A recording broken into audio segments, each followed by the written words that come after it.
She wanted the loveliest garden in Carsely, but beneath the shine of Smuggler's Row, something far darker was being polished. This is Agatha Raisin and the scandal in Smuggler's Row. Where in the world are you listening from tonight? Your comments make this cozy corner warmer, and don't forget to subscribe for the next mystery. Spring sunlight draped itself over Carsely like a flattering lie. The Honeystone cottages glowed as though the village had been personally polished for a postcard, and Agatha Raisin, standing outside her front garden, believed it was largely due to her own contribution. Her new hanging baskets, bursting with geraniums, were a triumph of artificial colour. She had spent the morning supervising their installation by a surly youth from the garden centre, and now regarded them with satisfaction. They outshone Mrs. Bloxby's modest petunias entirely.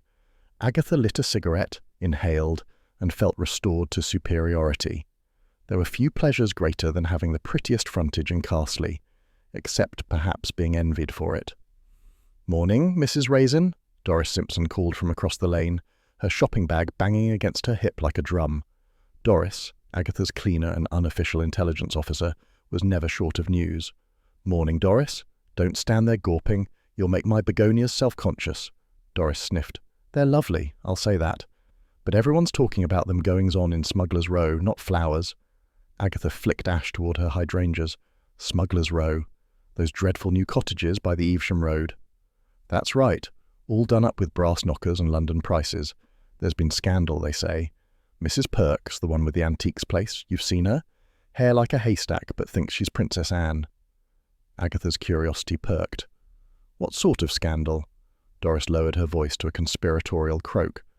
"Some say the antiques aren't antiques at all. Others say it's something more marital." "Marital?" "Affairs, Mrs. Raisin, and not the sort you can write off on your taxes." Doris winked and waddled off before elaborating. Agatha ground out her cigarette, irritation prickling under her satisfaction. Scandal so close to home, and she, Carsely's unofficial arbiter of taste and gossip, hadn't heard first. By noon she had telephoned Mrs. Bloxby under the pretext of discussing flowers. The vicar's wife listened kindly and said, "It's probably nothing at all, Agatha. Mrs. Perks is new to the area. People talk." "They always talk," Agatha replied. "The question is whether they're right." That afternoon, under the thinnest pretext of community spirit, Agatha attended the open house at Lorna Perks Heritage Antiques. The boutique occupied one of those smugly restored cottages that made genuine age look shabby. A brass sign gleamed by the door, the scent of beeswax and ambition hung in the air. Lorna Perks herself was in her 40s, slim and sharp-chinned, wearing pearls that looked more genuine than her smile. "Mrs. Raisin? How delightful! I've heard so much about you." Agatha smiled tightly. "None of it true, I'm sure." "Your hanging baskets are quite famous already." Agatha's reply, "Quality tells," earned her a look that balanced on the edge of insult. She examined a display of Georgian tea sets, each priced to make a duchess blush. "All genuine?" she asked. "Naturally." A whisper rose from behind a pillar. Two women from the Women's Institute, bent together like conspirators, murmured, "She had that lot from a market in Birmingham. Painted up by her husband, they say." Agatha felt a jolt of malicious delight. Nothing improved a gathering like the faint whiff of fraud. "Well," she said, setting down a teacup with exaggerated care, "it takes talent to make the past look new again." Lorna's eyes flicked just briefly to the cup, and Agatha saw it, the tremor of guilt, or perhaps anger. She filed it away like a clue in one of her detective fantasies. The party drifted on with cucumber sandwiches and brittle compliments. Charles Frayth would have been in his element, she thought, if only to torment her about provincial social climbing. By dusk, Agatha returned home with a faint headache and a sharper envy. Lorna's photograph had been splashed across the latest issue of Cotswold Living, promising a feature on the new faces of village elegance. That title alone was enough to curdle the gin in Agatha's bloodstream. She poured herself a glass, fed Hodge, and sat by the window. Carsely was sinking into its comfortable evening hush, dogs barking, church bell distant, the faint whir of a lawnmower somewhere up the hill. But at the far end of Smuggler's Row, a light still burned in the boutique. Agatha frowned. Shops here closed at 6, even the dishonest ones. She stubbed her cigarette, tugged on a coat, and decided to take a little walk. as she would later tell anyone who asked. The night air was damp and smelled faintly of manure and gossip. As she neared the boutique, she heard a soft clatter, metal against stone, then saw movement behind the curtained window. A silhouette, quick and furtive, crossed the lamplight. Agatha hesitated. She was no fool. She'd stumbled into danger before, and usually in unsuitable shoes, but curiosity was stronger than caution. The back door stood slightly open. She pushed it with one cautious finger. "Hello?" she called, adopting the falsely hearty tone one uses with tradesmen and burglars. No answer, only the faint ticking of a clock. Inside, the shop smelled of polish and something metallic. She flicked the switch. The light revealed chaos. Drawers yanked open, a scattering of papers, and on the floor beneath the window the shattered remains of a teapot. "Well," said Agatha to herself, "so much for quality." She bent to inspect the shards. The porcelain was thick and cheap beneath its fancy glaze. A sticker clung to the underside, "Made in Taiwan." She pocketed it, purely as evidence, of course, and left before her nerves insisted on gin. Back at home, Hodge awaited her, tail twitching like an interrogator's finger. "Don't look at me like that," she muttered. "You'd have gone in too." He yawned elaborately and leapt onto the windowsill. Agatha poured another measure, her mind racing with delicious possibilities.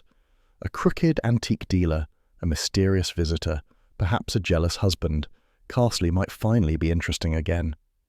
When she went to bed, it was with the smug satisfaction of someone who suspects she's the heroine of the story. Morning brought drizzle and hangover. The village news, however, was brisk enough to cure both. Doris arrived breathless, raindrops sparkling on her headscarf. "You'll never guess, Mrs. Raisin, that Mrs. Perks found dead in her own shop." Agatha nearly dropped her mug. "Dead? How?" "Police say she fell from the ladder, poor soul, cleaning her shelves late at night, but they say she broke her neck clean through." Agatha frowned. "People don't clean shelves at midnight." "Some do. You wouldn't catch me doing it. I'd be in bed with me cocoa." Agatha, who preferred gin to cocoa, said nothing. The image of the open door, the movement in the dark, and the smashed teapot returned vividly. "Accident, is it?" she asked. "That's what Sergeant Barnes said when I passed. He looked shifty, mind." "They always look shifty," said Agatha. "It's the hat." Doris stared. "You're not thinking of poking your nose in again?" "Certainly not," Agatha lied. When Doris left, Agatha stood at the window once more. Rain slicked the rooftops. A police car glistened like a beetle outside Smuggler's Row. She watched an officer carry out a cardboard box. Her pulse quickened. "Evidence," she thought. Hodge rubbed against her leg, mewing. "Don't start," she told him. "I'm only being neighbourly." But as she lit a cigarette and exhaled toward the misty lane, her expression hardened into resolve. Neighbourly or not, she would find out what really happened to Lorna Perks. Accidental falls were one thing, falling from grace was quite another. Rain always found Carsely sooner or later, and that morning it found it thoroughly. Grey mist hung over the cottages like gossip that refused to clear. From her sitting-room window, Agatha watched two villagers in anoraks lean together under an umbrella, their faces bright with tragic interest. She knew the look. They were discussing poor Lorna Perks. By the time Agatha reached the post office, everyone else was too. "Terrible business," murmured Mrs. Tibble behind the counter. "She was ever so refined, wasn't she? Well, refined and a bit uppity." Agatha managed a suitable frown. "Awful thing. Such a shock to the village."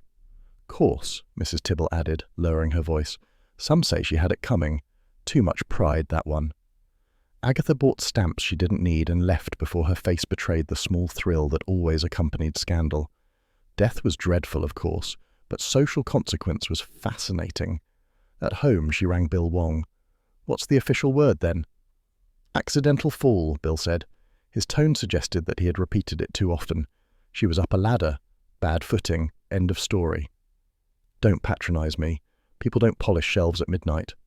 "No, but they argue, drink, and trip over things. Leave it, Agatha." "I'm merely curious," she said, in the voice of a woman who had already planned an investigation. Bill sighed audibly. "Just don't start pestering witnesses, and don't ring the coroner pretending to be the press again." "Once," said Agatha, "once I did that." When the call ended, she poured herself coffee, though gin would have been truer to mood. The phone rang again almost at once. "Darling!" shrieked Roy Silver's voice down the line. I just read the news. Antiques, deceit, middle-class death. It's practically you. Thank you so much. I'm pitching a London feature already. Cotswold carnage, murder among the teacups. How's your hair? Roy, for once could we discuss the corpse? Of course, but promise me you'll wear beige, very BBC investigative chic. Call me if there's a photogenic suspect. Agatha replaced the receiver with unnecessary firmness. Hodge, sprawled on the windowsill, opened one yellow eye. Don't look superior, she told him. You're as nosy as the rest of them. By afternoon, the drizzle had become polite sunshine, and Agatha decided it was neighbourly, indeed civic-minded, to pay her respects along Smuggler's Row. She put on her smartest navy coat and set off with the solemn air of a woman performing public duty. The lane looked absurdly respectable, each cottage preening behind new paint and hanging lanterns. Outside number 3 stood Graham Perks, the widower, polishing his car as if it were a therapy session. He was a mild-featured man in an immaculate jumper and the stunned courtesy of someone who practices emotion before mirrors. Mrs. Perks was a lovely woman, Agatha began, discovering too late that sympathy did not come naturally. He nodded stiffly. Thank you. She worked hard. People didn't understand her dedication. Quite. All those late nights dusting shelves. So conscientious. His hand paused on the cloth. She believed presentation was everything. Agatha caught a faint tremor in his voice. Or was it annoyance? His politeness felt memorized. When she asked about customers that evening, he said quickly, No one after 6:30. We closed as usual. Of course, she smiled thinly. Such a safe village. Behind the hedge, a door opened and another voice drifted out, brisk and feminine. Graham, the police said they might call again. Agatha turned to see a tall woman in black trousers and a silk scarf the colour of claret. Even in mourning, she managed glamour. Mrs. Rain, Graham said, embarrassed, our neighbour. Her late husband painted the local landscapes. Oh, those dreadful things in the Red Lion bar, Agatha blurted, then forced a smile. I mean, so atmospheric. Mrs. Rain's lips curved faintly. Lorna admired my husband's work. We used to talk about art and authenticity. Her eyes flicked towards the shop across the lane, then away. Excuse me. She retreated indoors with feline grace. Agatha watched her go. The woman moved like someone carrying secrets balanced on a tray. Authenticity, she thought, a word heavy with implications. She left the widower polishing his conscience and walked on, absorbing every curtain twitch. Carsely's respectability depended on pretending curiosity was compassion. She was merely better at it. That evening she repaired to the Red Lion for intelligence. The low-ceilinged bar smelled of beer, smoke, and self-righteousness. The regulars were in fine form. She was always boasting, declared Fred Jakes. Imported from Bath, she'd say, as if Bath were Paris. Maybe she slipped, offered another. Marble floors are treacherous when you're drunk. She didn't drink, said a woman sharply. She judged people who did. Divine retribution, then, Fred concluded, earning general laughter.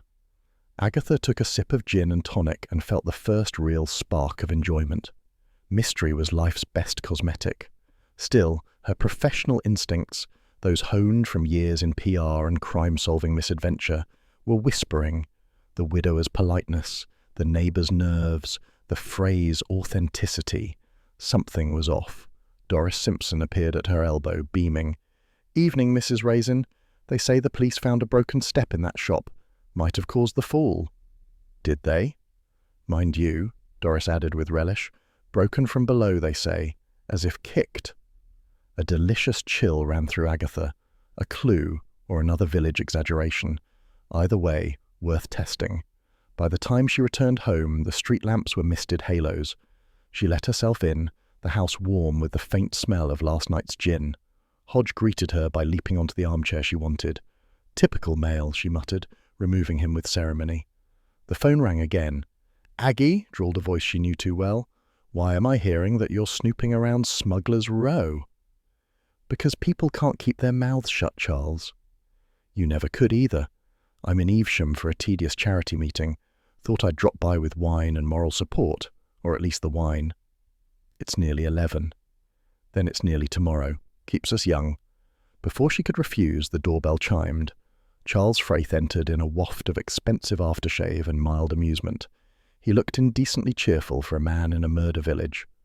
"You're dripping on my carpet," Agatha said. "Adds atmosphere." "So, another body, another scandal. I hear the lady of the lane has fallen from grace." "If you've come to gloat, do it quietly, I'm thinking. You, my dear, think best over gin." He produced a bottle. "Shall we?" Agatha hesitated, then poured 2 glasses. Outside, rain began again, soft and persistent like gossip renewed. Charles settled opposite her, eyes gleaming with mischief. "Tell me everything," he said. "I adore a good scandal, especially when you're in it." Agatha raised her glass. "Careful, Charles. You may yet be." Hodge sneezed pointedly and stalked from the room, the only creature unimpressed by either of them. Agatha exhaled smoke toward the window where droplets traced secret paths down the glass.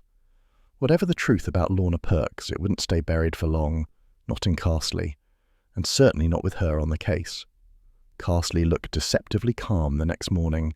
Sunshine, birdsong, and the faint whiff of manure from the fields. Beneath it all, gossip bred faster than roses after rain. Every front door chat ended with a whispered question about Lorna Perks. Agatha watched from her cottage window, cigarette in hand, feeling both superior and excluded. Charles had taken over her sofa as if born to it.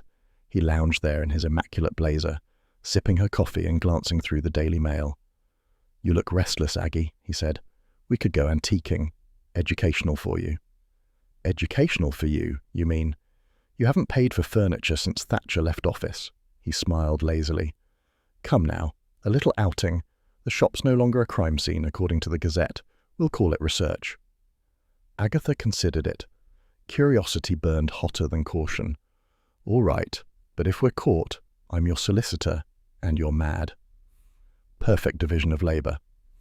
By late morning they were standing outside Lorna Perks Heritage Antiques, its neat sign still proclaiming gentility over scandal. The police tape flapped from one nail like an untidy ribbon. "How convenient," murmured Agatha. "Half the village is under surveillance, yet no one guards this." Charles held up a small key, borrowed from the landlord, don't ask how. "You flirted." "Naturally. It's a gift." Inside, the air had the stale scent of lemon polish and aftermath. Dust motes spun in a shaft of light, graceful as gilt. Agatha's heels clicked on the floorboards, the sound indecently loud. "Smells like pretension," she muttered. The showroom looked almost untouched, except for one glass display cabinet, its contents shifted, drawers half open. On the velvet shelf stood a gap in the row of china. "Missing piece," said Charles. "A teapot, judging by the ring." "The one from the magazine photo," Agatha said quickly. "Cotswold living, Lorna posing like she'd discovered the Holy Grail in porcelain." Charles crouched and examined the lock. "Forced recently. Someone else's curiosity preceded ours." Agatha tugged open a drawer. Inside lay invoices in neat stacks, the handwriting firm, almost masculine. One slip bore the stamp of Mercester Antiques Exchange. A name leapt out, Clive Denton, a dealer notorious for counterfeits. "Well, well," she said, "Our Lady of Refinement bought her treasures from a crook." Charles straightened, dusting his knees. "Or sold them. Hard to tell which is worse socially." She pocketed the receipt before he could object. "If I'm going to solve this before Bill Wong, I'll need evidence. You'll also need bail. Details, details." Outside, they parted at the corner. Charles sped off in his absurd vintage convertible, scarf fluttering like an insult. Agatha returned home with the thrill of purpose and a faint sense of loneliness that even triumph couldn't cover. Doris Simpson arrived soon after, smelling of bleach and excitement. "You'll never guess what Mrs. Bloxby's friend told me," she began without greeting. "Then don't make me guess, Doris. I'm busy thinking."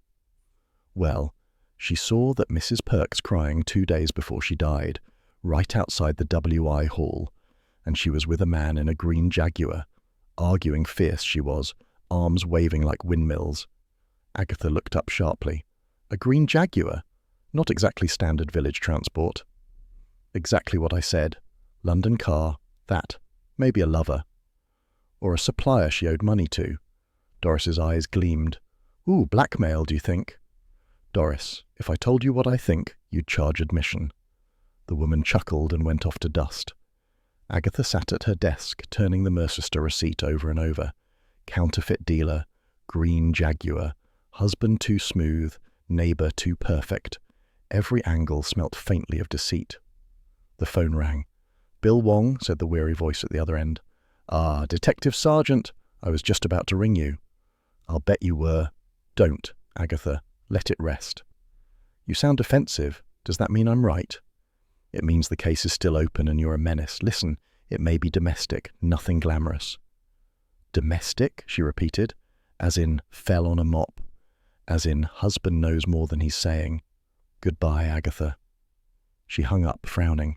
Domestic didn't fit. Lorna's world was ambition, not affection, and Graham Perks's grief was as tidy as his jumpers. That afternoon she wandered down to the vicarage. Mrs. Bloxby greeted her with calm warmth and tea and floral china. "I hear you've been visiting Smuggler's Row," the vicar's wife said gently. "Purely pastoral interest," said Agatha. "Someone's got to care about justice." Mrs. Bloxby smiled. "Sometimes curiosity dresses up as justice." Agatha bristled, then sighed. "You think I should mind my own business? I think you rarely can, dear. But do be careful. People hide desperation behind politeness." "So do I," said Agatha, lighting a cigarette on the doorstep as she left. Evening found her in the Red Lion again, notebook open, half the village eavesdropping. The locals were still debating whether Lorna's death was accident, suicide, or divine choreography. "Mark my words," declared Fred Jakes, pint raised. "The husband's too calm. Men cry that neat. They're guilty." "Rubbish," countered a woman from the darts team. "She slipped. Polish on parquet. Fatal combination."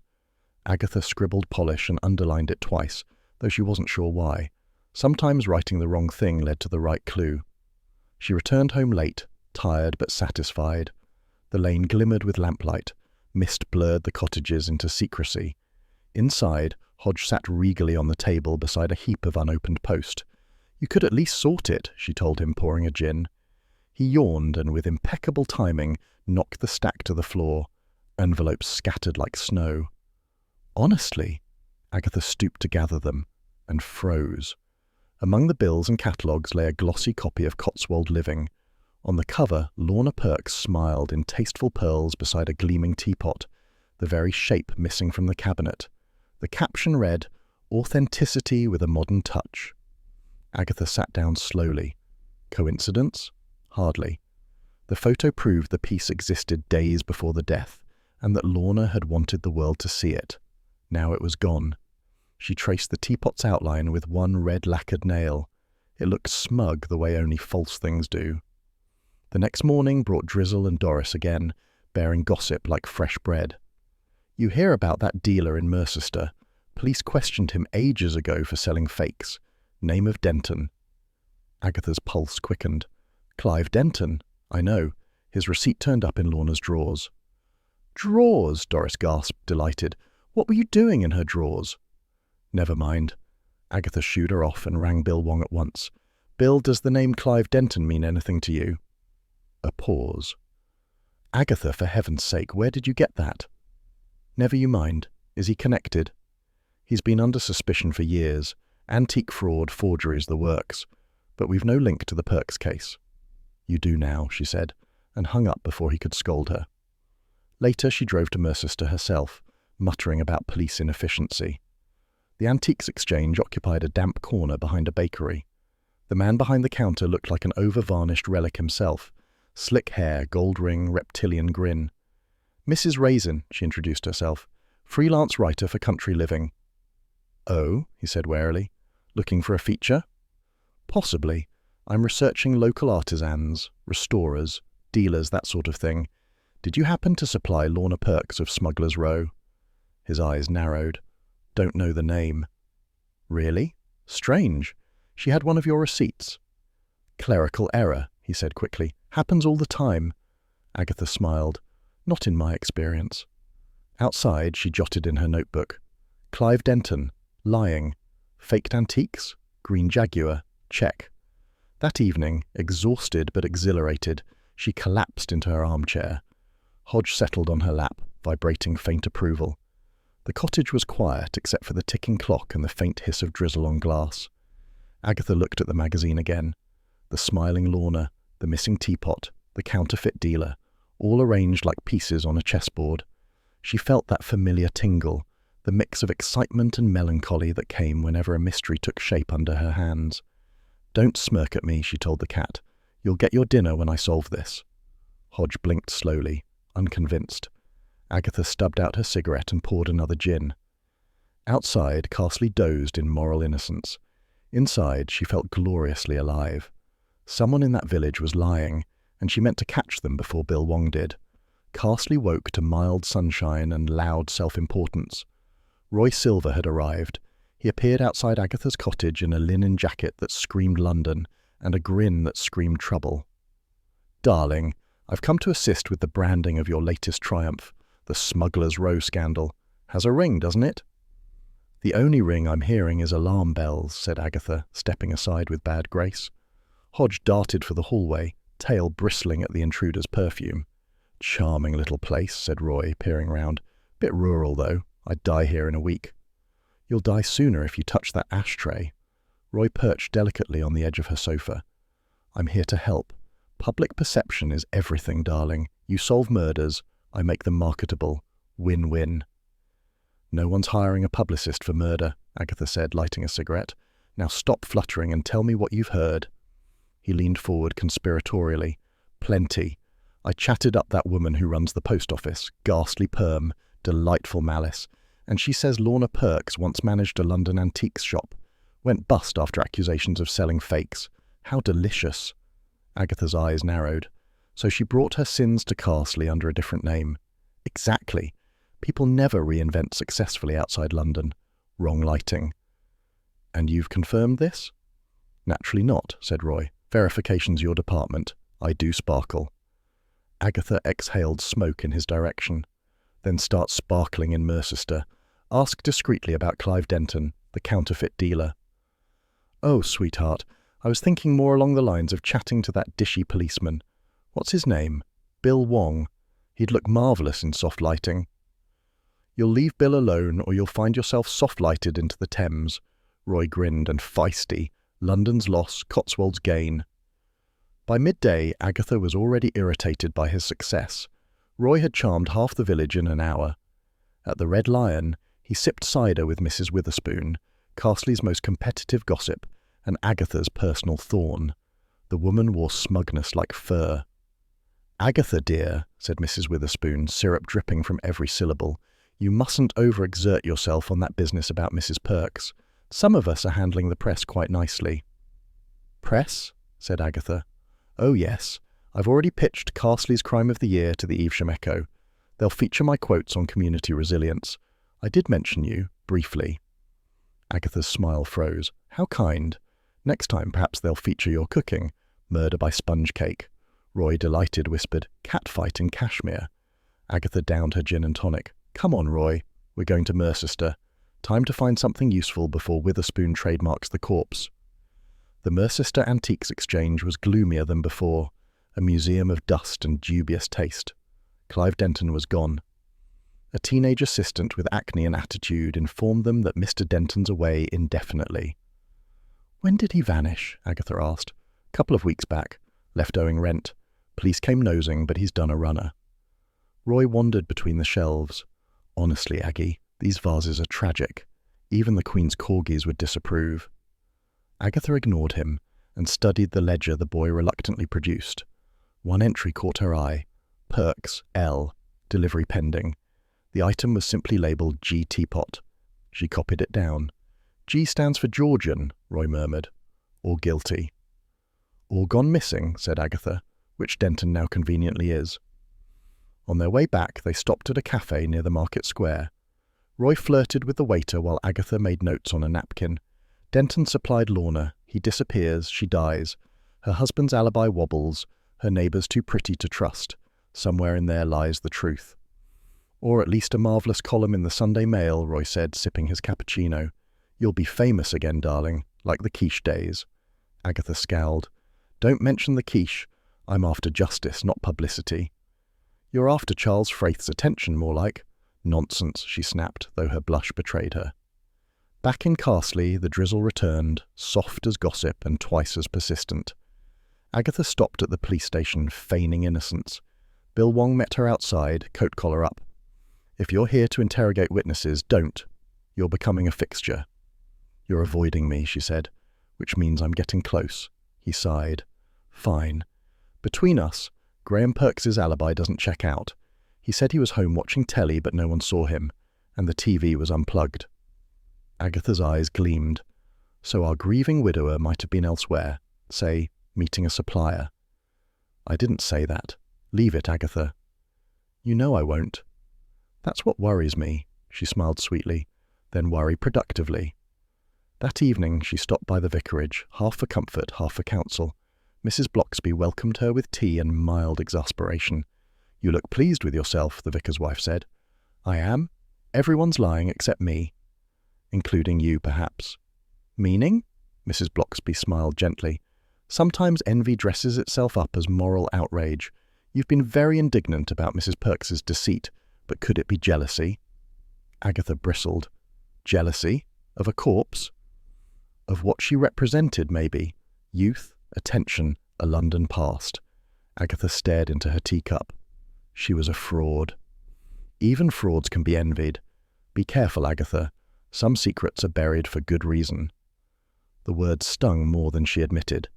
She left with a polite smile and the uneasy feeling that Mrs. Bloxby always saw more than she should. Night drew in thick and damp. The cottage smelled of rain and Hodge's disapproval. Agatha poured herself a gin and fed the cat, who accepted it as his due. Roy rang to report triumph. "Darling, everyone adores me. I even charmed the barmaid at the Red Lion into promising me the darts trophy." "Did you find out anything useful?" "Only that Mrs. Witherspoon's writing to the Mail on Sunday. She wants to position Carsely as the village that investigates itself. You'll be a footnote." Agatha muttered something unbroadcastable. "If she publishes before me, I'll—" "Relax. You've got the glamour.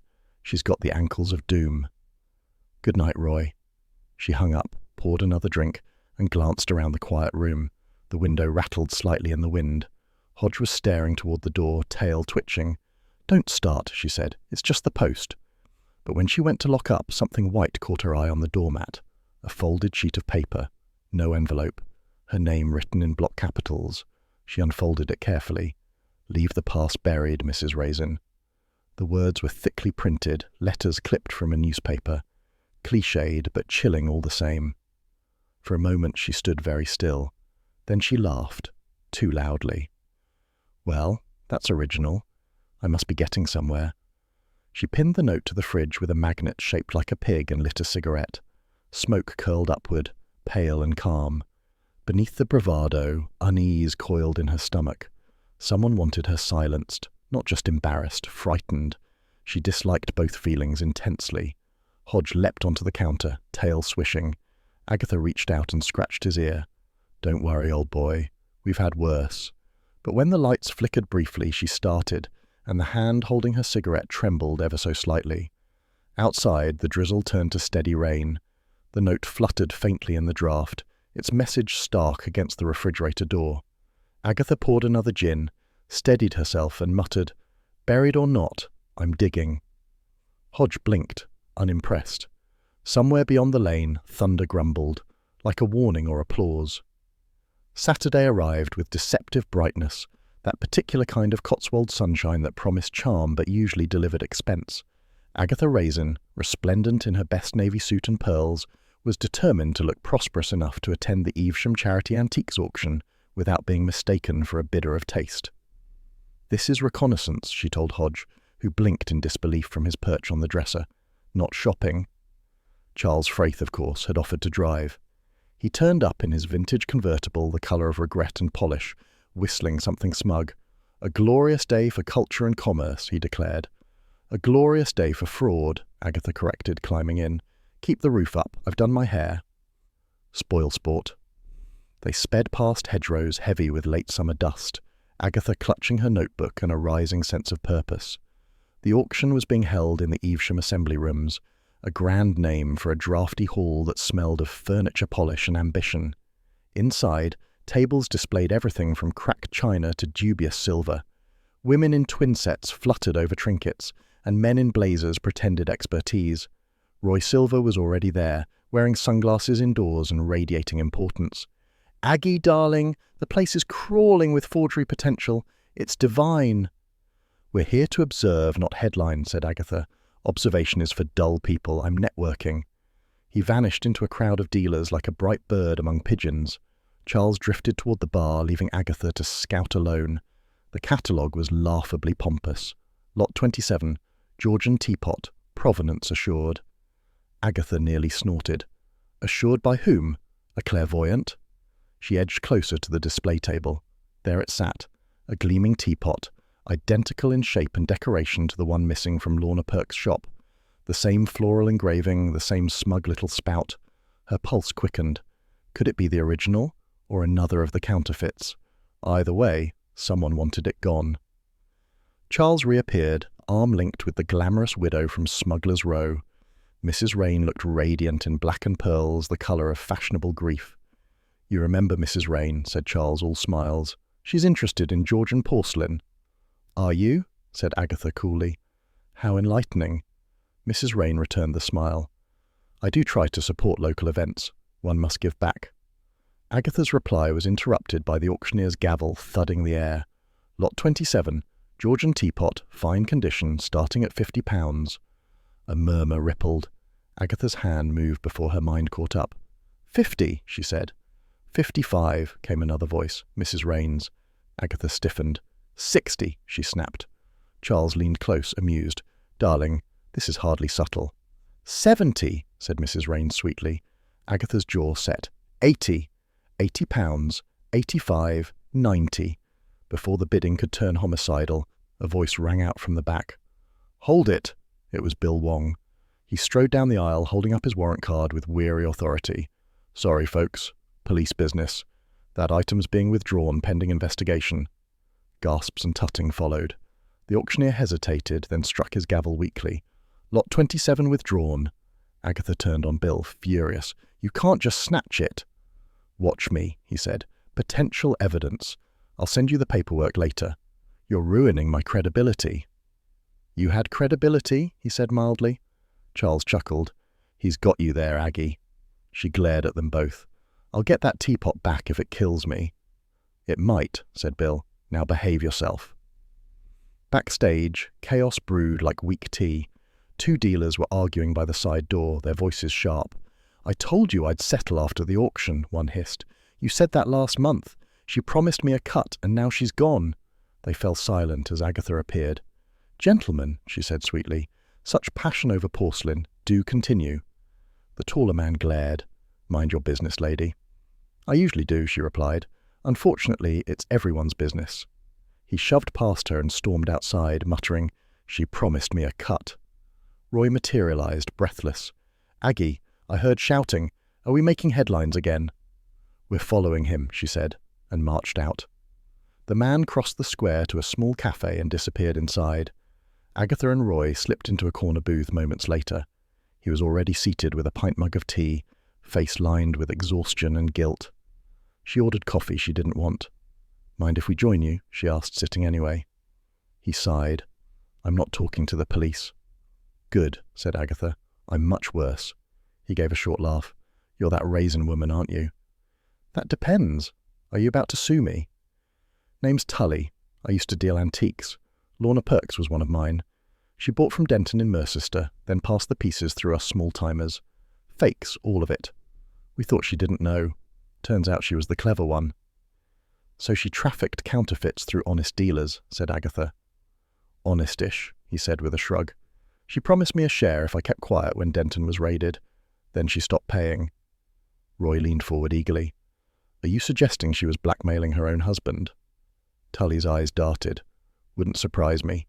Graham helped her, signed the shipping notes. Maybe he didn't know, maybe he did. But when she fell out with Denton, things went bad fast. She was scared, said she had a buyer coming for the last piece." "The teapot," murmured Agatha. "Could be. Anyway, next I hear she's dead. I'm not sticking around for questions." He finished his tea and rose. "You didn't hear it from me." Agatha watched him leave. Roy fanned himself theatrically. "Darling, you do attract shady men. Even your witnesses look guilty." "At least they talk," she said. unlike Bill Wong or Charles when he's distracted by pearls. "Jealousy's unbecoming," said Roy. "So's that jacket, but I'm coping." They drove back through soft rain. Carsely's stone cottages emerged from the mist like gossip taking shape. Roy talked endlessly about turning the case into a radio serial. The Teapot Murders, starring yours truly as the comic relief. Agatha tuned him out. Her mind circled the puzzle. Denton vanished, Lorna dead, Graham's alibi weak. The glamorous widow entangled somehow, and now a missing teapot at an auction where tempers frayed and debts lingered. By the time she reached home, the drizzle had thickened to steady rain. She sent Roy packing with promises of updates and a warning not to leak to the press.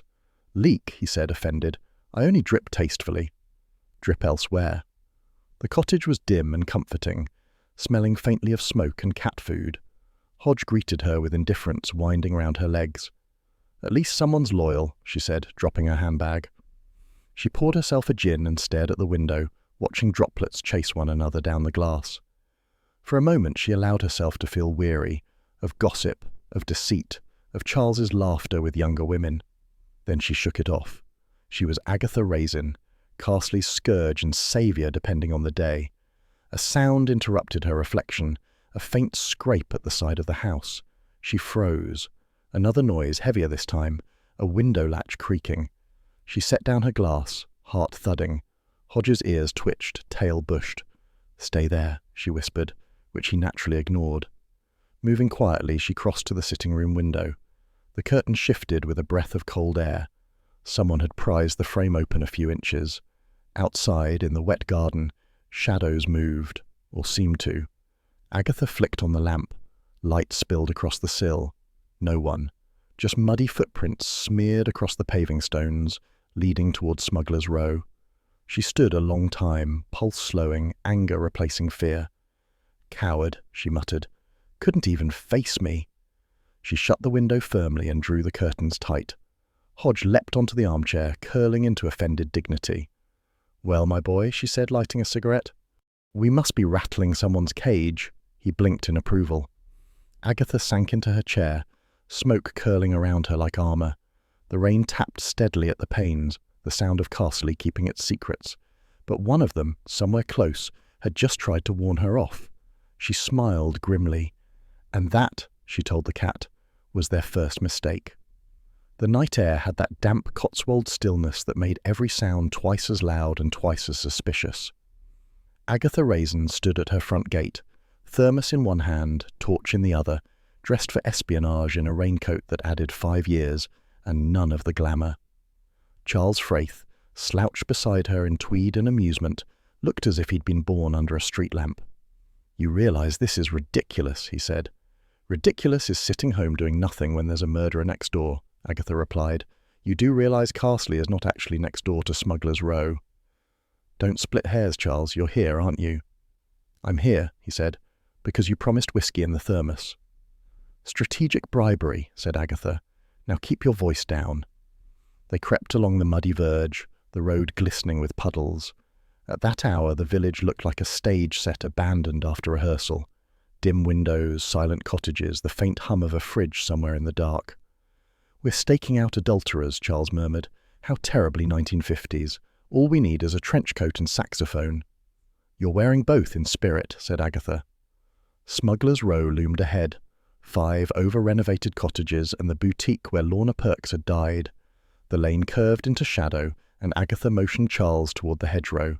They crouched, 2 middle-aged conspirators in expensive mud. "You really think he'll show?" Charles whispered. "Of course. Guilt makes people restless." She meant Graham Perks. The widower had been too smooth by half. Her instincts prickled, the same ones that usually led to either triumph or public embarrassment. The lane remained empty. A cat yowled somewhere, and Agatha nearly spilled the thermos. "Relax, Aggie," said Charles. "It's probably your conscience." "Ha, ha." Then a light flicked on at the far end of the row, a side door opening. 2 figures emerged. Graham Perks in his neat jacket, and the glamorous widow, Mrs. Rain, wrapped in a dark coat that glittered faintly under the lamplight. Agatha's heart thudded. "I knew it. He's seeing her." "Or bribing her," murmured Charles. "Hard to tell at this distance." The pair stopped under the street lamp, their faces pale ovals in the glow. Mrs. Rain gestured sharply. Her voice carried, too low for words, but angry. Graham raised his hands, pleading. The widow's response was brief and physical, a sharp slap that cracked across the lane. Agatha gasped, half in triumph, half in shock. There, what did I tell you? That domestic bliss is overrated. You saw it. He's guilty of something. Of poor diplomacy, perhaps, said Charles, stifling a laugh. Jealous, Aggie? Don't be absurd. I'm observing. You were leaning so far forward I thought you'd propose. Shut up. They watched as Mrs. Rain turned on her heel and vanished into the night, leaving Graham standing like a man freshly slapped by fate. He looked around nervously before hurrying back to his cottage. Agatha exhaled in satisfaction. Proof? Of what, exactly? Of impropriety. And impropriety leads to motive. Charles stretched, brushing mud from his coat. You'll make a marvellous barrister for the prosecution, once you've invented the crime. You're a cynic, she said, a realist who enjoys whiskey. Speaking of which, he took the thermos and drank deeply.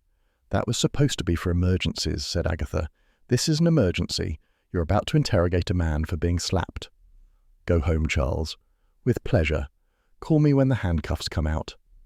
He strolled off into the drizzle, humming. Agatha remained a moment longer, eyes fixed on the silent cottages. Somewhere in one of them was a truth refusing to stay buried. By morning, the glamour of sleuthing had evaporated. Her raincoat smelled of mildew, and Hodge refused to share the armchair with it. Agatha sat at her kitchen table nursing coffee and resentment when the phone rang. Don't tell me, she said. You're calling to apologize. No, said Bill Wong. I'm calling to tell you you've been outmaneuvered. By whom? Someone broke into the evidence locker last night. Agatha straightened. Good Lord, what did they take? Diamonds? Gold? The Cotswold living photograph of Lorna Perks, the one with the teapot. They stole a magazine photo? Exactly. Not the exhibits, not the file, the photo. Whoever it was knew precisely what they wanted. Agatha frowned. When did it happen? Sometime after 10. Security cameras ancient. I suppose you were tucked up safely by then? Naturally, said Agatha, crossing her fingers. Try not to interfere, Agatha. We're dealing with a professional. Professional criminals don't live in Carsely, Bill. Only professional gossips. Then you'll fit right in, he said, and hung up. She slammed down the receiver. Hodge, stretched luxuriously across her paperwork, blinked at her as if to say he'd warned her. Don't start, she said. You think you're so clever. He yawned, which confirmed it. By lunchtime, the news had spread through the village like butter on hot toast. At the post office, Mrs. Witherspoon whispered that the police suspected sabotage. At the vicarage, Mrs. Bloxby sighed and said gently, You do take these things personally, don't you? I do not, said Agatha, lighting a cigarette despite the no-smoking sign on the notice board. It's the principle. Someone's tampering with justice. Or teasing you, said Mrs. Bloxby. Not everyone who acts against us is grandly villainous, Agatha. Sometimes they simply want attention. Then they've got it, Agatha muttered. Mrs. Bloxby gave a small, amused smile. Perhaps that's what they wanted. Agatha frowned. She didn't like being a moral lesson before tea. She spent the afternoon pacing the cottage, replaying every conversation, every clue. The missing photo, the quarrel in the lane, Graham's secret meeting. Still think it's domestic, do you? She said aloud, quoting Bill. Hodge opened one eye, unimpressed. Fine. Mock away. But something's happening. She poured herself a gin, her mind sharpening. Whoever had stolen that photo had either wanted to hide something or to send a message. The thought left her both thrilled and uneasy. Twilight came early, settling over Carsely like a damp shawl. The cottage windows glowed against the mist, but Agatha's nerves twitched with expectancy. She couldn't shake the feeling she was being watched. At 7, there was a thump at the door. She froze. Another thump, lighter, deliberate. She set down her glass and approached cautiously. On the doorstep lay a brown parcel, no bigger than a shoebox, string-tied neatly, no postmark. Oh, marvellous, she muttered. The Avon ladies turned criminal. She carried it inside and set it on the table. Hodge leapt onto the chair, whiskers quivering. Don't look at me like that, said Agatha. If it explodes, we'll both go together. With a kitchen knife, she sliced the string. Inside was a wad of newspaper, and nestled within, a shard of porcelain, white with painted roses. She recognized it instantly. "The teapot," she whispered. Taped to the shard was a note cut from magazine letters. "Still think it's about antiques." Her fingers tightened on the paper. "Cheek," she said, half in anger, half in admiration. Whoever sent it had nerve and access. She examined the shard. A smear of something dark near the rim, not quite dirt, not quite polish. Blood? Paint? She couldn't tell. "You see," she told Hodge, "evidence delivered right to my door. The universe rewards persistence." Hodge merely licked a paw. "Fine. Don't encourage me." She fetched an envelope and sealed the shard inside, meaning to show Bill in the morning. But the note she pinned to the corkboard beside the earlier warning. 2 trophies now, proof she was rattling the right cages. Agatha sat back, cigarette trembling slightly between her fingers. Pride and unease fought for dominance. Somewhere in Carsely, someone was playing games with her, and she hated losing. Still, beneath the annoyance was a thrill she couldn't quite dismiss. The village was alive with secrets again. She glanced at the window. Beyond the glass, mist blurred the hedgerows into shapes that might have been people, or guilt. "Still think it's about antiques," she repeated softly. "I never did." Hodge stretched, turned twice and settled on her notes. "You'd make a dreadful detective," she said. Outside, the drizzle began again, patient and endless, as if the village itself were keeping score.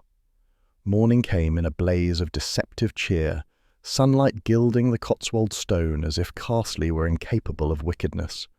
Agatha Raisin, however, had long learned that sunshine often meant mischief.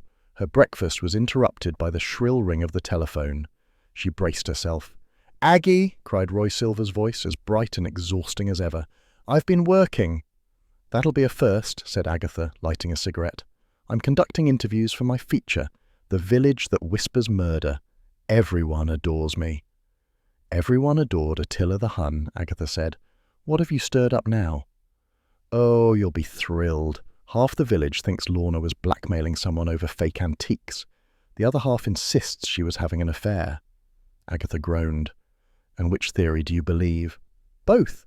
They're marvellous for circulation." "Roy, this isn't Heat magazine. We're solving a murder, not writing one." "Darling, image is everything. I'll be round in 20 minutes. I've a transcript and a scandal to deliver." She hung up, poured another coffee and muttered, "I should have taken up embroidery." Hodge, perched on the windowsill, stared at her as though agreeing. "Don't judge," she said. "You'd claw your way through a rumour too." Roy arrived precisely 25 minutes later, draped in silk and self-congratulation. He threw open the door without waiting for an invitation. "Aggie, this village is divine. I've interviewed everyone from the vicar's wife to the butcher's dog. The gossip here could fuel Hello for years." "You've probably ruined a few marriages," she said, taking his notes.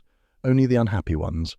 Now listen, I met Doris Simpson in the shop, and she swore blind that Lorna had been blackmailing someone. Knew too much," she said in that dramatic way of hers. "Doris always says everyone knows too much," said Agatha. "It's her religion." "And Mrs. Witherspoon claims she saw Lorna having a row with a certain gentleman of means." "Which means she's implying Charles." "Exactly. Isn't it delicious?" "It's libelous." "Semantics, darling." "Oh, and the vicar's cleaner told me she heard a car engine the night of the murder, 11 sharp. Said it didn't sound local." Agatha's interest sharpened. "Did she now?"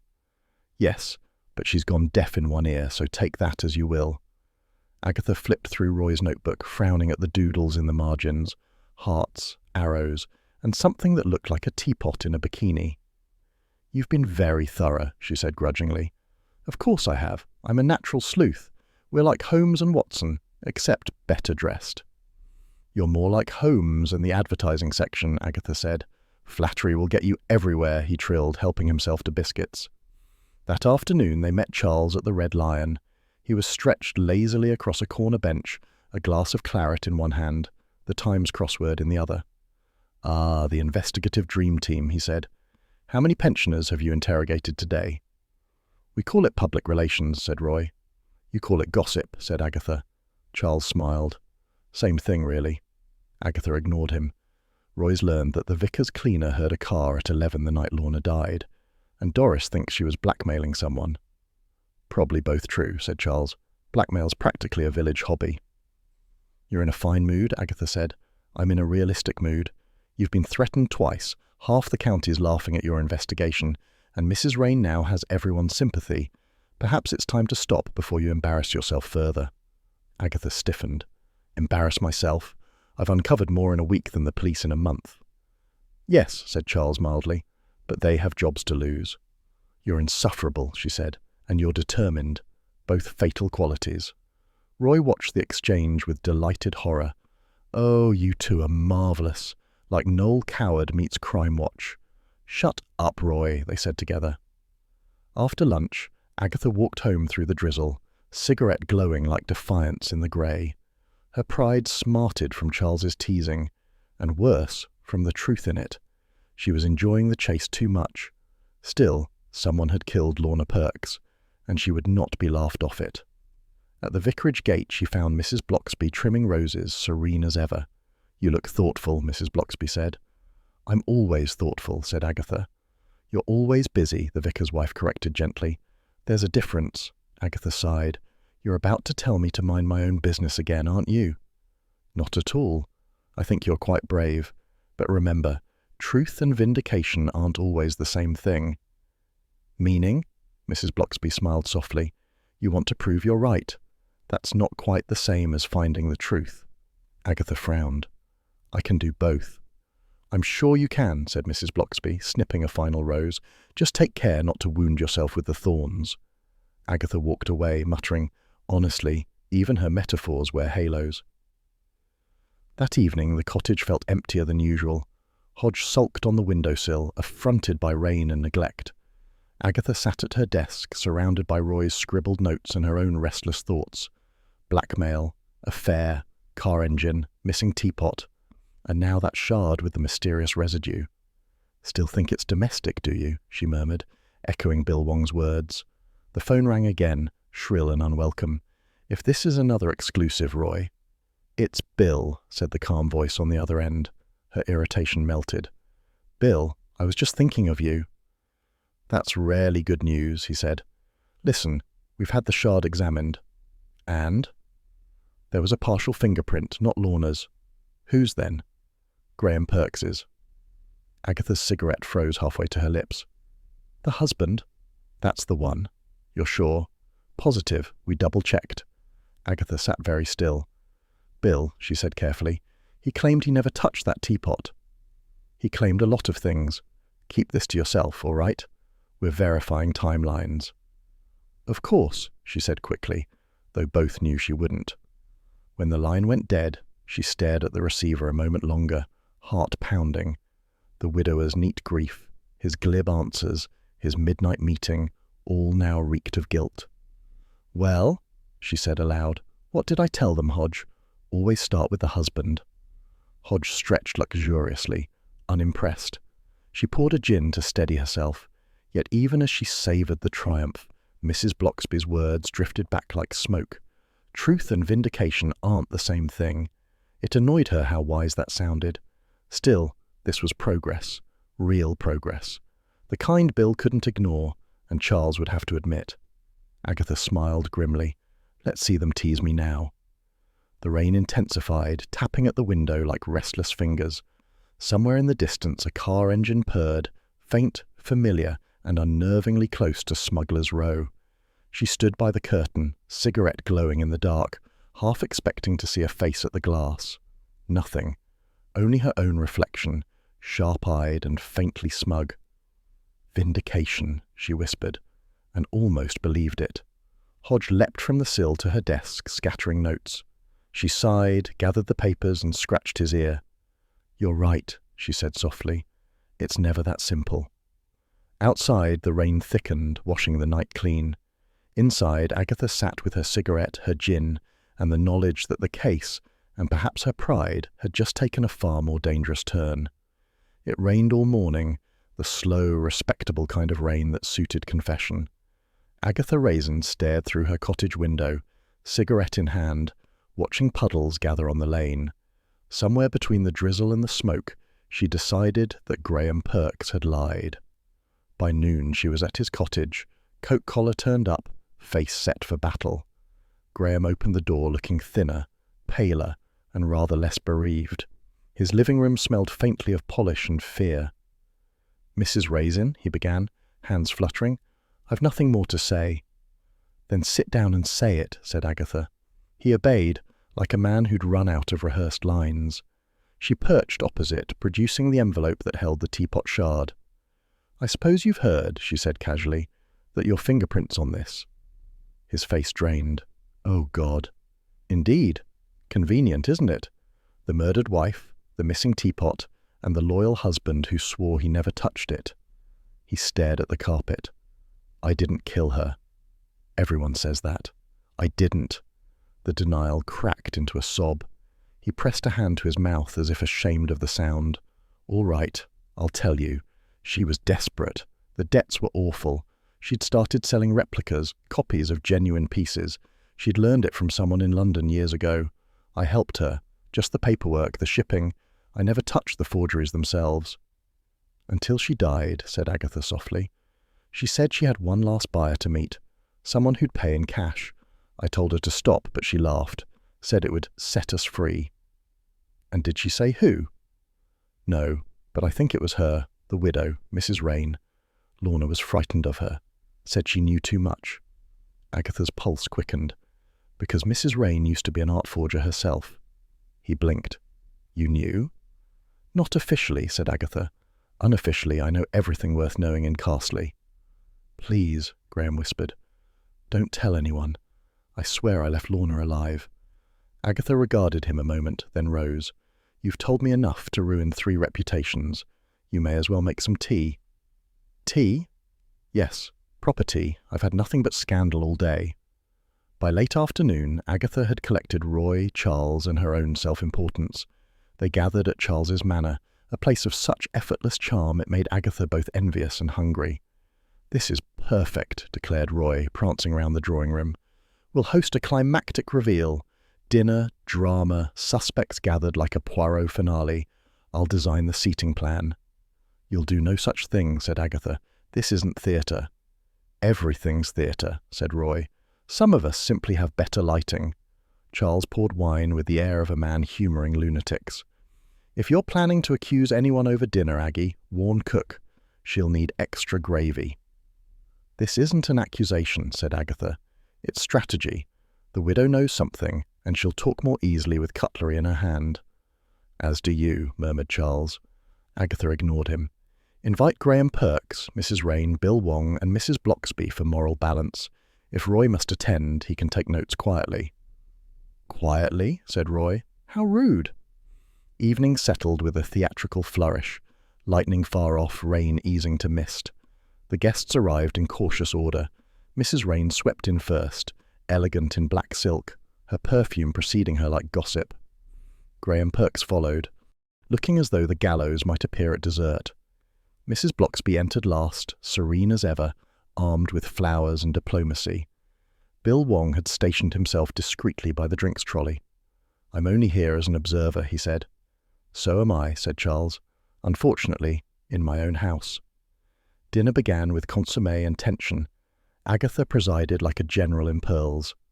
"A fine evening," she announced. "For ducks," muttered Roy. Conversation fluttered uncertainly. Mrs. Rain complimented the wine. Graham praised the soup with tragic enthusiasm. Mrs. Bloxby, between them, spoke gently about forgiveness and storms passing. Agatha waited until the main course, lamb with rosemary, before dropping her first stone. "Interesting, isn't it?" she said, "how antiques circulate. One never knows who's touched what." Mrs. Rain looked up sharply. "Indeed. Take teapots, for example."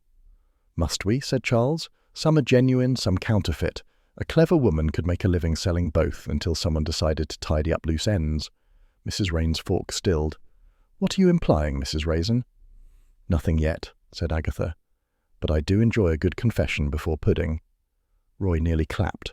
"Oh, that's my cue." "Sit down," hissed Agatha. Graham Perks set down his knife. "It's no use. I've told her everything.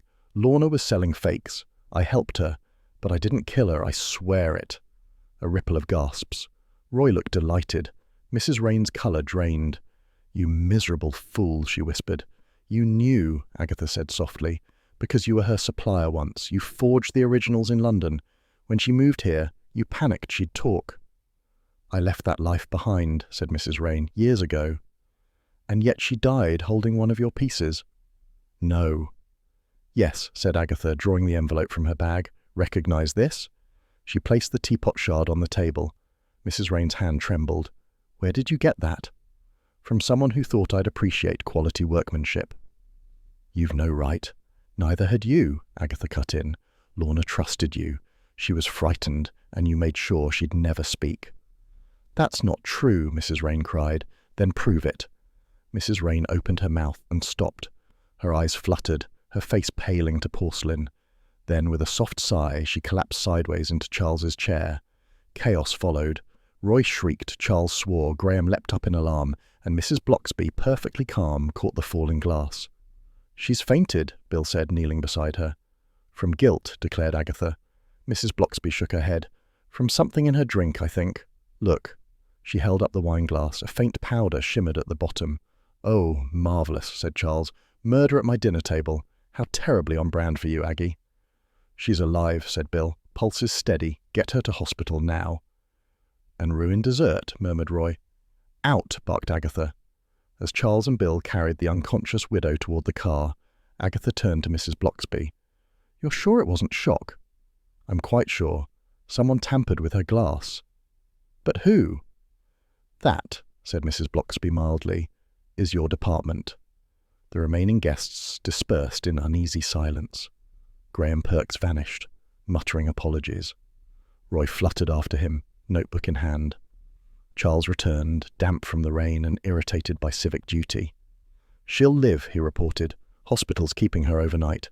Bill's furious." Agatha lit a cigarette, exhaling frustration. "Of course he is. This ruins his neat little file." "And your soiree," said Charles. "Next time, try bridge." "You think this is funny?" "I think it's inevitable. Invite a murderer to dinner. Expect indigestion." She glared. Someone spiked that glass deliberately, but why silence her now, unless she was about to confess? "Or about to lie," he said. "Don't be so damned clever." "I can't help it." Agatha turned away, pacing the hearth. The night pressed against the windows, thick with mist. "If Mrs. Rain didn't poison herself," she said slowly, "then one of us did." "And by us you mean me," said Charles, "if the shoe fits." "It's Italian leather," he said. "Never does." She ignored him. "Bill will say I contaminated the evidence. I can hear him now. Interfering amateur. Well, I'm not stopping now." "Good," said Charles. "I hate unfinished dinner parties." Later, back in her cottage, Agatha poured a stiff gin. Hodge watched from the dresser, tail twitching. "You should have seen them, Hodge, all clutching their cutlery like props in a bad play." He blinked, unimpressed. "She'll pull through," Agatha went on, "but someone tried to shut her up. Maybe Graham, maybe not. And Mrs. Bloxby's right. I'm in over my head again." She sipped her drink, the ice clinking in quiet applause. Outside, the rain began anew, soft but relentless. She stood by the window, watching it trace silver lines down the glass. Somewhere in that web of lies and forgeries lay the final truth. "Still," she murmured, "it's rather flattering, isn't it? Someone thought I was worth poisoning a guest for." Hodge stretched, yawned, and turned his back. Agatha smiled faintly. Yes, I know. Vanity. But it's all I've got left tonight." She stubbed out her cigarette, poured another gin, and whispered into the rain, "Tomorrow, someone in this village is going to wish they'd never heard of antiques, or Agatha Raisin." Morning returned to Carsely looking deceptively innocent, birds chirping, hedgerows glistening, the sort of day that persuaded outsiders the Cotswolds were crime-free. Agatha Raisin, however, had learned that pleasant weather often arrived as a decoy. She was still in Charles's guest room, half-dressed and wholly irritable, when he appeared at the door holding 2 mugs of coffee. "You were talking in your sleep," he said. "Something about fingerprints and fools." "Both accurate," she said, snatching a mug. "Any word from the hospital?" "Mrs. Rain's alive and indignant. Doctor thinks someone slipped a small dose of digitalis into her wine." "Digitalis," Agatha repeated, lighting her first cigarette of the day.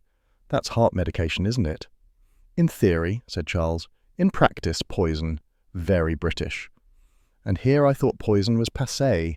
I suppose one can always rely on nostalgia in the Shires. You'd better ring Bill before he rings you, said Charles. He'll be at the scene already. Agatha glared. He'll say I contaminated the evidence with my mere existence. Then for once he'll be right. Bill Wong arrived an hour later, coat damp, expression darker. He ignored the coffee Charles offered and turned directly to Agatha. You couldn't leave it alone, could you? She collapsed at dinner, Bill. You can hardly blame me for her constitution. Traces of digitalis, he said grimly. Someone wanted her quiet, but not dead. That suggests panic. Or showmanship, murmured Charles. Half the county was present. A convenient audience, Bill agreed. And now she's talking, or rather, confessing. Agatha's eyes brightened. Confessing what? Forgery, said Bill.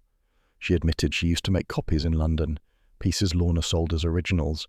She swears she stopped years ago, claims Lorna threatened to expose her unless she paid hush money, says she went to the shop that evening, but Lorna was alive when she left. Agatha stubbed out her cigarette. They always say that. She insists she never touched her, Bill went on, and she might be telling the truth. No prints, no witness. Except a cleaner who heard a car engine, said Agatha. I've been compiling witness statements of my own, thank you. Bill sighed. You're impossible. Effective, she corrected. Charles stretched lazily. If you two are finished flirting, may I remind you the real puzzle's the fingerprint, Graham Perks's, on that shard. Quite right, said Agatha, and there's something about it that's been gnawing at me. Guilt, said Charles. Chronology, said Agatha. That photo in Cotswold Living, it was taken weeks before Lorna died, but the fingerprint on the shard was fresh, meaning Graham handled it after she was killed. Bill frowned. He told us he never went back inside the shop. Then he lied, said Agatha, satisfaction warming her tone. Fetch your coat, Bill. I'm going to make him tell the truth. Graham Perks opened his door looking like a man midway through a nervous breakdown and a badly brewed cup of tea. Mrs. Raisin, he groaned. Not again. You might as well put the kettle on, said Agatha. This won't be short. Bill positioned himself by the mantelpiece, notebook ready. Charles, uninvited but immovable, sat down and inspected a China spaniel. Agatha began without preamble.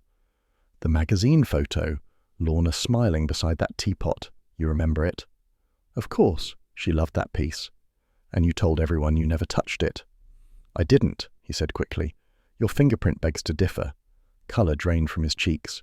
It's fresh, Agatha went on mercilessly, from the night she died, which means you found her body before the police did. He sank into a chair. I didn't kill her, he whispered. No one said you did, said Agatha. Not yet. Bill's pencil stilled. Go on, Mr. Perks.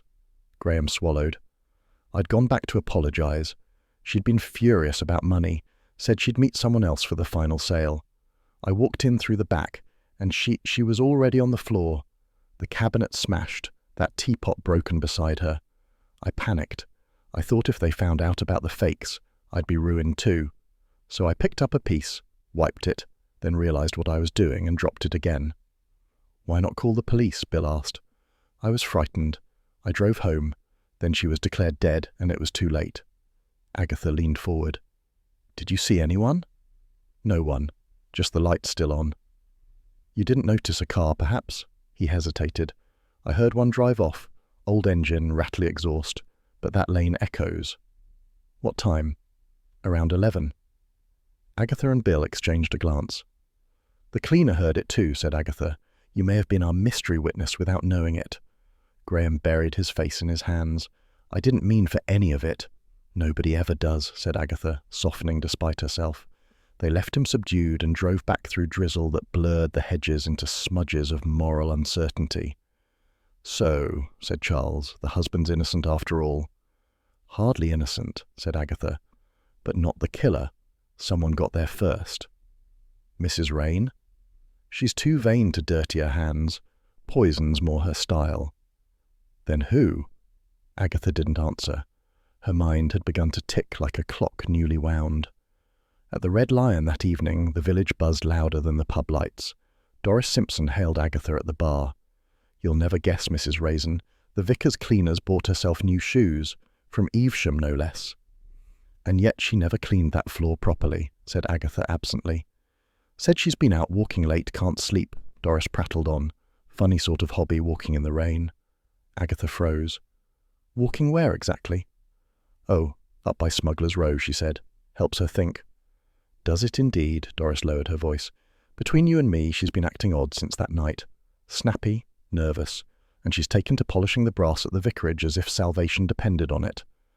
Agatha thanked her, finished her wine in one gulp, and left Doris mid-sentence. She reached the vicarage just as dusk slipped over Carsely like a closing curtain. The front garden glistened with damp gravel. Through the open door drifted the comforting scent of polish and lemon oil, and the sound of humming. "Evening," said Agatha, stepping inside. The cleaner jumped, nearly dropping her bucket. "Oh, Mrs. Raisin, you gave me a fright." "So I see. Out late again?" "Just finishing up." Agatha's gaze dropped to the woman's shoes. Practical lace-ups, the soles caked in drying mud, patterned like a lattice of small diamonds. She remembered that same pattern stamped across the puddle by Smuggler's Row. "That's a nasty track for walking," said Agatha lightly. "Where do you go so late?" "Nowhere special." "Funny. You and Graham Perks both hearing engines around 11. Busy night for nobody's going nowhere." The cleaner's hands tightened on the bucket handle. "I don't know what you mean." "You were near Lorna's shop that night." "Everyone's saying things they shouldn't," the woman snapped. "I'm sick of it." "Then clear your conscience. Did you see who went in?" "I didn't see. I just—" She broke off, eyes darting. "She was already down. I looked in the window, that's all. And then I saw a man standing over her. I ran. Didn't want trouble." "A man? Could have been anyone." Agatha's pulse raced. "Anyone or Graham Perks?" "I said I don't know." Bill appeared at the doorway, having followed at Agatha's request. "Evening," he said mildly. "Mind if I come in?" The cleaner's expression collapsed into weary resignation. "I didn't kill her. I just wanted to help her. She owed me wages. Said she'd pay after that sale. I went to remind her, and she was dead. I panicked. I left." "And the mud?" asked Agatha quietly. "You think it washes off sins, do you?" the woman muttered. Bill stepped forward, voice firm now. "We'll take a proper statement at the station." When they left, the vicar's bell chimed 6, solemn as guilt. Outside, Agatha lit a cigarette. Charles, waiting by the car, raised an eyebrow. "Well?" "Another innocent sinner," she said. "She found the body too, but she saw someone there before her, a man." "Which returns us neatly to Graham Perks." "No," said Agatha. "She'd recognize his build. Someone taller, maybe broader." "You're running out of villagers." "Don't be absurd. Carsely breeds suspects like midges." "And you," said Charles, "attract them like gin." "Speaking of which," said Agatha, exhaling smoke, "I could use one." Back home, the cottage felt close and watchful. Hodge greeted her with his usual blend of disdain and dependence. "You're lucky, you know," she told him, pouring herself a drink. "Everyone adores you and expects nothing. I'm adored and blamed in equal measure." He blinked. "We're getting closer, though. The widow's forgery, the husband's cowardice, the cleaner's fear, all parts of the same rotten picture. But the hand that pushed Lorna, that was calm, deliberate." She flicked ash into the fireplace. "It wasn't love or money. It was vanity. Someone wanted to stay respectable no matter who had to fall." Hodge stretched on the rug, unconcerned by human vanity or murder. Agatha smiled wryly. "Don't worry. I'll tidy it up before supper." Outside, rain began again, steady as penance. Inside, Agatha Raisin smoked, thought, and listened, as the village, ever polite, whispered its next lie. Carsely awoke to the sound of drizzle pattering against the W.I. Hall roof, the sort of fine rain that made the Cotswolds smell wholesome and the gossip smell ripe. Agatha Raisin stood on the stage beside a squeaky notice board marked Community Safety and Neighbourhood Trust. The title was a fib. What she had planned was closer to a public trial with tea. Rows of folding chairs filled the hall. Mrs. Bloxby arranged flowers near the urn while Roy fussed with the seating chart, muttering, "Stage left for the guilty, darling." Charles lounged at the back, elegant and amused. Bill Wong leaned against the wall, notebook ready, expression halfway between resignation and dread. Agatha tapped the microphone. It squealed. "Thank you all for coming," she began in her most civic voice. "Tonight's meeting concerns safety, honesty, and the tragic death of Mrs. Lorna Perks." A ripple ran through the room. that delicious mix of outrage and anticipation that always accompanied village scandal. As you know, Agatha continued, our community thrives on trust. Unfortunately, that trust was rather misplaced. She paused, letting the hush ripen. Even Hodge, in his basket by the dais, brought for moral support and publicity, opened one eye. Mrs. Finch, the vicar's cleaner, sat 2 rows from the front, face pinched, handbag clenched like a shield. Graham Perks hovered at the side, pale but resigned. Mrs. Rain, dramatically veiled despite full recovery, fanned herself with the Evesham echo. "Let's begin with facts," said Agatha briskly. Mrs. Perks managed an antiques shop. Some pieces were genuine, others were clever reproductions. Certain villagers, she added sweetly, helped her sell those reproductions as real. A murmur spread. Doris Simpson gasped loud enough to earn a glare from her neighbour. Mrs. Rain, Agatha said, forged several of the items years ago. She admits it, but she didn't kill Lorna. She'd already been exposed once. Murder's rather bad for rebranding. Laughter rippled. Even Bill's mouth twitched. Graham Perks discovered his wife dead, Agatha went on, and in a moment of idiocy tried to hide the fakes. That explains his fingerprints on the shard. But the question remains, who pushed Lorna? Every head turned. Mrs. Finch shifted in her chair. Agatha's tone softened, deceptively. Lorna had discovered that someone had been quietly lifting small antiques from the shop.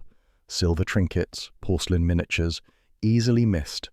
She traced the sales to a dealer network in Evesham, run by none other than our very own Mrs. Finch. A gasp. Roy whispered, "Encore." "When Lorna confronted her," said Agatha, pacing the stage, "Mrs. Finch panicked. She shoved her. A moment of anger, nothing planned. But when Lorna fell and struck her head, panic turned to deceit. She staged the scene as a robbery. Then she blackmailed Graham Perks into silence, sending those charming anonymous notes he mistook for sympathy." "Lies!" cried Mrs. Finch, springing up. Her voice rang through the hall. "You all look down your noses, pretending to be decent. I worked for half of you, scrubbed your floors while you gossiped about mine." "Sit down," said Bill quietly. "No, let her speak," said Mrs. Bloxby gently. Mrs. Finch's words poured out, raw and wet. "You think people like me don't notice. You smiled and tipped me with leftovers. Lorna was no saint. She cheated me first. I just wanted what was owed. She said she'd tell the police, ruin me. I pushed her away, that's all. She fell. It was an accident." The hall was silent except for the hum of the urn. "And the poison in Mrs. Rain's glass?" asked Agatha softly. Mrs. Finch sagged. "I only meant to frighten her. She knew about the thefts, said she'd go to Bill Wong. I put a few drops from my late husband's medicine in her wine. I swear I never meant to kill. And yes, those notes were from me. I pushed one through your door, Mrs. Raisin, and I left that teapot shard so you'd look the wrong way." Bill stepped forward, calm but firm. "Mrs. Finch, you'll need to come with me now." "Of course," she said bitterly. "You'll all sleep easier, won't you? Justice served, tea and sympathy after." As he led her out, several villagers dabbed their eyes. Mrs. Bloxby murmured a prayer. Roy fanned himself theatrically. Charles muttered, "Well, that's the entertainment sorted." When the door closed, the crowd stirred, restless with moral discomfort. Agatha stood awkwardly at the microphone. She'd planned applause. Instead, she faced pity. "Well," she said, forcing cheer, "that concludes our community safety initiative. I trust we all feel safer, if not wiser." Nervous laughter fluttered. Mrs. Bloxby took over smoothly, thanking everyone for attending and reminding them that forgiveness was, in its way, a civic duty. "And now," she said, "tea is served." The hall relaxed. People drifted to the refreshment table, eager to exchange whispered verdicts under cover of scones. Agatha joined Charles and Bill near the door. "Congratulations," said Charles. "You've outdone Miss Marple and caused a minor riot." "You're enjoying this," she accused. "Immensely." Bill sighed. "You were right, of course, but next time try letting the police lead the confession." "Then it wouldn't have been nearly as satisfying," said Agatha. "For you, perhaps," he said, smiling despite himself. "Still, thank you for assisting." Through gritted teeth, she noted. "Naturally." Roy bounded over, brandishing a half-eaten fairy cake. "Darling, it was magnificent. You had them weeping, gasping, confessing, pure drama. I'm thinking Agatha Raisin, the people's detective." "You're thinking profit again," said Agatha. "Same thing, really." By the time the crowd dispersed, twilight had folded itself over Carsely. Agatha lingered in the hall, pretending to help stack chairs. Mrs. Blocksby approached, serene as ever. "You look thoughtful," she said. "I was just wondering if I'm turning into a monster," said Agatha. "Nonsense. You exposed a truth that needed light." "Yes, but I enjoyed it," Agatha admitted. "The attention, the shock. It felt like performing." Mrs. Blocksby smiled gently. "We all have our stages, dear. Yours simply has better lighting." Agatha laughed despite herself. "You make sin sound so civilized." "It often is," said Mrs. Blocksby. "The trick is what we do afterwards." Outside, drizzle thickened to rain. Agatha walked home with Charles, their umbrellas bumping. "Feeling saintly?" he asked. "More like hungover without the gin," she said. "Poor woman, she only wanted to be seen." "You, on the other hand, are always seen." "Not always understood," she muttered. "Oh, Aggie, scandal suits you. You shine under it." She shot him a look. "You'd flirt with a fire alarm if it had legs." "Only if it sounded like you," he said, laughing. They parted at her gate. "Come for a nightcap?" she offered impulsively. "Tempting, but no. I prefer to leave you basking in victory." "Victory's overrated," she said. "Then pour a smaller gin." Inside the cottage, warmth greeted her like an old friend. Hodge stretched luxuriously on the sofa, claiming the best cushion. Agatha kicked off her shoes and poured a drink. She stood at the window, watching the glow from the W.I. hall fade into the mist. Carsely was settling back into its moral comfort, eager to transform tragedy into anecdote. "They'll be at it for weeks, you know," she told Hodge. "Agatha Raisin saves the day. Or possibly Agatha Raisin meddles again. Hard to tell which sells more copies." He flicked his tail indifferently. She smiled. "Exactly. Fame's wasted on the furry." The phone rang. She picked it up, expecting Roy's congratulatory squeal. Instead, two voices carried faintly from the receiver, villagers lingering near the payphone outside the pub, unaware she could hear. "She loves a scandal more than justice, that one," said one voice. "Aye," replied the other. "Still, she makes the village interesting." Agatha replaced the receiver slowly. The gin tasted sharper now. Hodge meowed for supper. "Coming," she said. She set down his dish, then sank into her chair, staring at the smoke curling from her cigarette. The words "loves a scandal more than justice" looped in her mind. Cruel, accurate, and impossible to argue with. "Perhaps they're right," she said aloud, "but at least I'm honest about enjoying it." She raised her glass to the cat. "To scandal, Hodge, the only thing in this village that never runs dry." He blinked, unimpressed, then turned away to wash his paw. Agatha laughed softly. "You're right. Enough vanity for one night." She stubbed out the cigarette, drew the curtains against the drizzle, and let the quiet return. Somewhere beyond the hedgerows, Carsely's gossip wheels began to spin anew, and Agatha Raisin, equal parts sinner and saviour, sat contentedly in their hum, her pride stinging but her spirit unbowed. The scandal of Smuggler's Row lasted exactly one Carsely fortnight, that curious unit of time between gossip's birth and its replacement by something more diverting. By the third week, villagers spoke of Mrs. Finch's arrest as if it were an old harvest gone wrong, regrettable but very good for conversation while peeling potatoes. Agatha Raisin, to her faint irritation, had become a local celebrity again. Heroine of the hall, the Evesham Echo called her, complete with an unflattering photograph taken mid-blink. At first she'd cut it out and stuck it on the fridge beside Hodge's vaccination reminder. 2 days later, she'd torn it down and used it to light the fire. The antique boutique reopened under new management, a solemn young couple from Cirencester who insisted on receipts and moral probity. Carsely found them admirable and boring in equal measure. Every time Agatha passed the polished window, she half expected Lorna Perk's reflection to flicker behind the glass, smirking. Roy Silver stayed just long enough to soak up local fame and distribute business cards. "You've no idea, darling, the optics of it," he said over brunch at the Red Lion. "Tragedy, redemption, tea urns. You're basically the Cotswold Columbo with better shoes." "I haven't worn the same pair twice since you arrived," said Agatha. "Then my work here is done." He left in a flurry of perfume and press clippings, promising to call. He wouldn't. He never did until the next scandal promised column inches. Charles lingered a little longer, which was worse. He claimed he was too gentlemanly to leave a woman in need of moral support, but the smirk ruined it. They spent a companionable afternoon pruning her roses, he with lazy elegance, she with pruning shears that occasionally came alarmingly close to his fingers. "You know," he said, lighting her cigarette from his lighter, "there's a baccarat tournament in Monte Carlo next week. Sun, wine, and the distinct absence of corpses." "Tempting," she said, exhaling smoke, "but I'd only start a scandal at the roulette table." "True," he said. "You're constitutionally incapable of being dull." "Flatterer." "Observer," he corrected, and kissed her cheek before leaving. The scent of his cologne lingered longer than was reasonable. Bill Wong dropped by the next day, clipboard in hand, tone brisk. "Just tying up the paperwork. Mrs. Finch has pled guilty, case closed."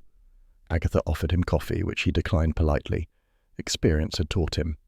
"You did well, Agatha," he said. "But next time, try phoning the police before arranging a public confession." "I'll consider it," she said, which meant she wouldn't. When he left, the cottage felt oddly silent. Even Hodge, sprawled on the windowsill, yawned reproachfully as if to say, "You frightened everyone away again." A few days later, the village returned to its routines. Mrs. Bloxby organised a bake sale for the church roof. Doris Simpson spread the rumour that the new boutique owners were secretly divorced. The Red Lion introduced a scandal supper special, steak and kidney pie with extra spice. Agatha went, naturally, and pretended not to enjoy being recognised. A retired colonel from Morton approached her table. "Fine work, Mrs. Raisin," he boomed. "Dashed good nose for the truth." "Years of smelling other people's lies," she said. He blinked, uncertain whether to laugh, and retreated. By the time the plates were cleared, the rain had started, soft, insinuating, the Cotswold kind that painted the lane silver. Agatha walked home through it, heels clicking, hair curling rebelliously despite her umbrella. Inside, the cottage glowed with the kind of warmth money and loneliness can equally buy. She fed Hodge, lit the fire, and poured a small gin. The phone rang just as she settled by the window. "Agatha, dear," came Mrs. Bloxby's gentle voice, "I just wanted to see if you're content now.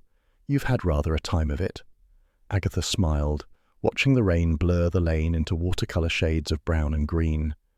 "As content as one can be in a village that forgives everything except being dull." Mrs. Bloxby chuckled softly. "Quite. Then you'll never be in danger, will you?" "Not while I have a pulse and a pair of heels," said Agatha. They exchanged good nights. The phone clicked back into its cradle with the satisfying certainty of the last word. She leaned against the window frame. Outside, the mist hung low over the hedgerows, curling across the lane towards Smuggler's Row, that quiet line of cottages where secrets seemed to breed. A thin spiral of chimney smoke rose from the distance, wavering like a half-remembered lie. Agatha lit another cigarette, the flare reflecting in the glass. "You'd think a woman would tire of all this," she muttered. Hodge, having finished his supper, jumped onto her lap and arranged himself with proprietary weight. "But we never do we?" she said, stroking him. "We like the puzzle, the attention, the mess of it all." He purred, a sound of profound agreement or total indifference. It was impossible to tell. Agatha exhaled a slow plume of smoke. It drifted upward, then sideways, curling towards Smuggler's Row until it vanished in the rain. "Peace at last," she said, then with a rueful smile, "until the next one." She crushed the cigarette in the tray, finished her gin, and turned out the light. Outside, Carsely settled into sleep, respectable as ever, quietly waiting for the next scandal to wake it again.